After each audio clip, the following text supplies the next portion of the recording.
You walk up the stairs and wander along the landing, gazing in amazement at the beautiful historic paintings that line the walls in this old manor house. You hear someone walking up the stairs behind you. You turn around to see who it is, and it's a woman. She appears normal, but as she approaches, she disappears.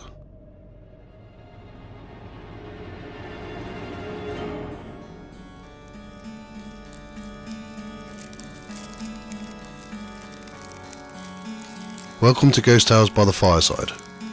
I'm Clem Dalloway, and this episode is about the 16th century manor house, Prideaux Place in Padstow, Cornwall.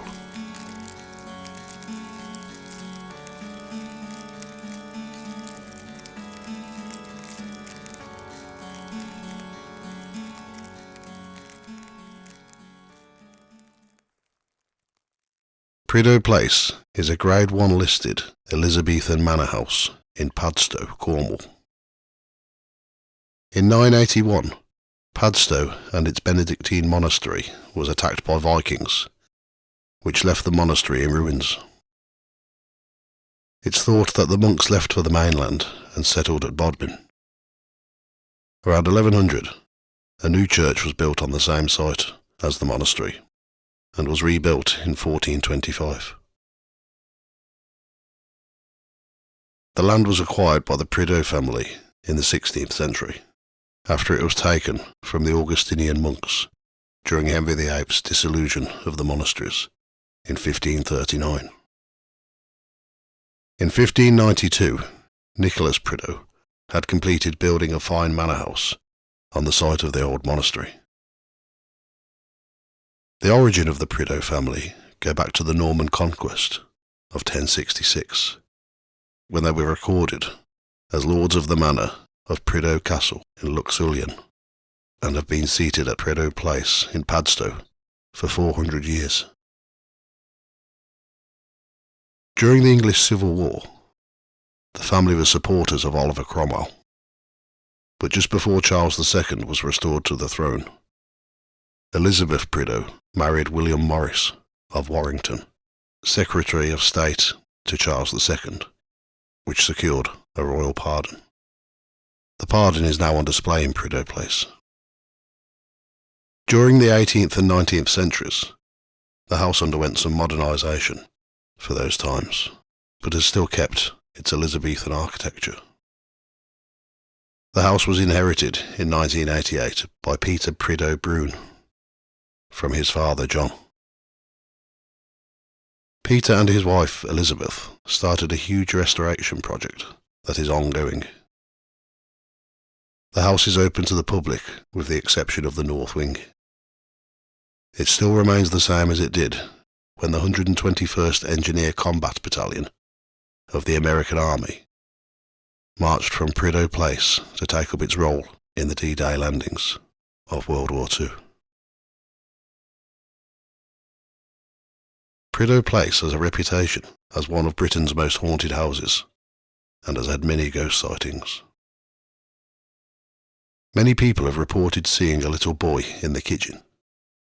He has been described as around 6 to 8 years old, and is often seen running around the kitchen area, still carrying out his daily chores.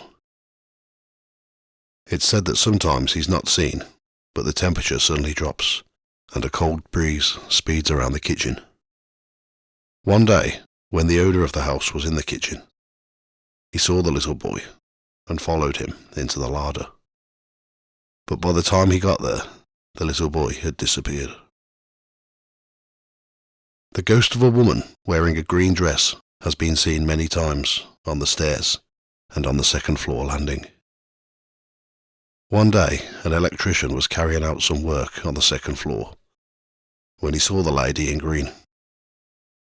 She walked towards him and completely vanished without a trace, right in front of him. He ran out of the house and refused to go back in. A group of paranormal researchers claim that she is the ghost of Honor Fortescue, the wife of Humphrey Prideaux. They said that after her husband died of smallpox, she took her own life by throwing herself from the second floor balcony. Even though it's an interesting theory, it's not possible, as after her husband's death, she remarried and had other children. Several people who have stayed in the Grenville room have said that they felt a horrible oppression which fills the room. It's thought that it's something evil. One night, a guest who stayed in the room said that he woke up to a huge, indescribable black shape with evil-looking, piercing red eyes. When people have entered the morning room, many have claimed to have seen a lady dressed in 19th century attire. She is usually seen sitting down, and it appears that she is sewing and occasionally stops to look out of the window and then disappears. Other ghosts that have been witnessed are that of an invisible dog who's heard growling and barking in bedrooms, a Roman soldier, and a monk.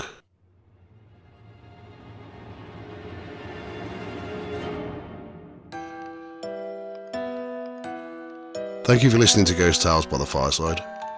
You can find more information about the episodes on ghosttales.co.uk. I'm also on Instagram and Facebook, both at Ghost Tales Podcast.